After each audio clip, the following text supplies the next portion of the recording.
Ecobank Transnational Incorporated, a leading Pan-African financial institution led by its Group Chief Executive Officer Mr. Temi Awori, visited the trading floor of the Nigerian Exchange Limited. It was an opportunity for the new GCEO to familiarize with the capital markets community and share a bit of the agenda of the ETI group. As you know, Ecobank is in 33 direct markets where we have banking, full banking operations, and in another 6 outside of that.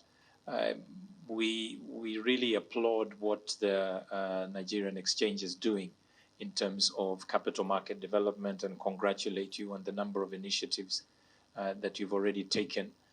We're very much aligned. We want to play a key role in supporting the growth of SMEs, consumers, the developments of the market, and also in the areas of things like fintechs and payments, where we have an inherent strength by being present and being able to make real-time payments across the continent. And that, I think, is quite unique in this era of African continental free trade, which we want to be a leader and help drive with governments and businesses across the continent. So indeed, we're honored.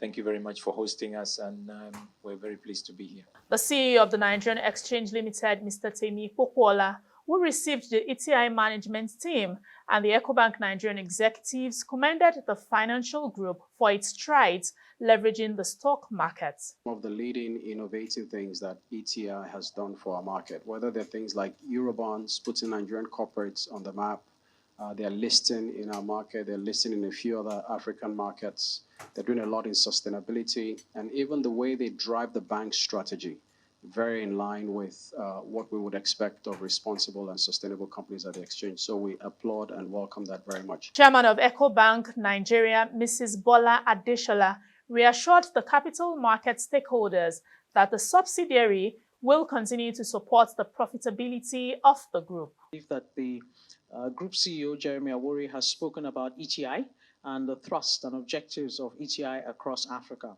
What I will say is that the Nigerian franchise remains a key core market to the group.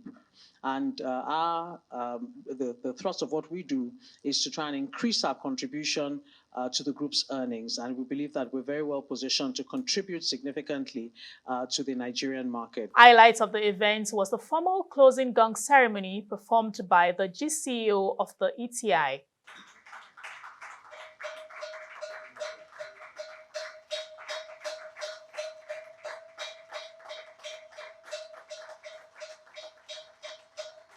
Mr. Temi Awori provided further insight on how ETI plans to reposition itself as a key driver of intra-African trade and financial transactions. One of the things we're doing is we're reviewing our strategy around how do we make payments? Because you know, when you're doing trade, you have to pay each other, right? So whether that's in trade finance, whether it's issuing letters of credit, we do all of that today.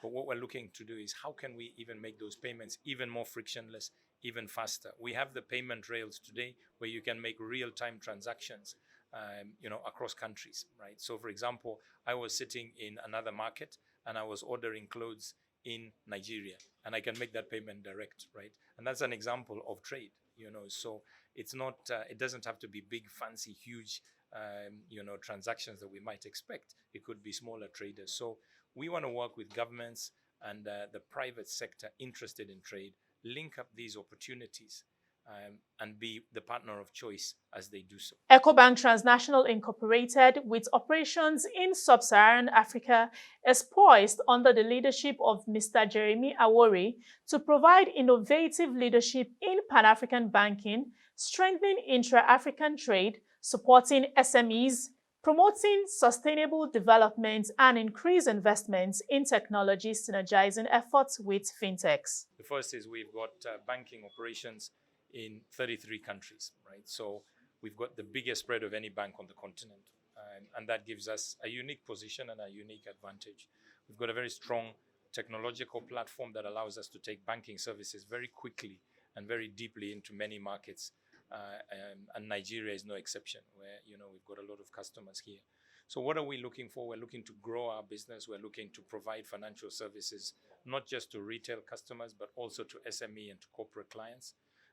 When we talk about SMEs, we see a huge opportunity around the technology space, whether it's fintech, agri-tech, health tech, as areas that we can support and that we can try and create an ecosystem that allows them to be able to thrive.